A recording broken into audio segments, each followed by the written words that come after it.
Hei, mans vārds ir Gunita Lakstiņas Kroterēna, un šodien mēs tiekamies jau 4.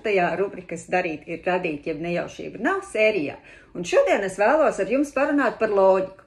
Latviešu valodā darbības vārdam ir divas kategorijas – pabeigtais un nepabeigtais darbības vārds.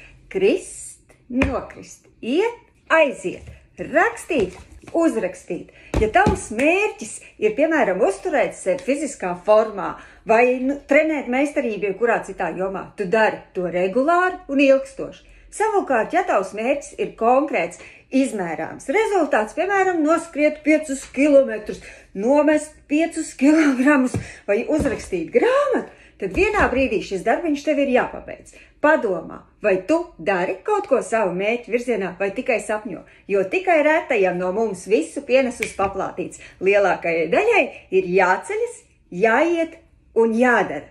Nu tad tiekamies nākamotrdien. Čau, čau!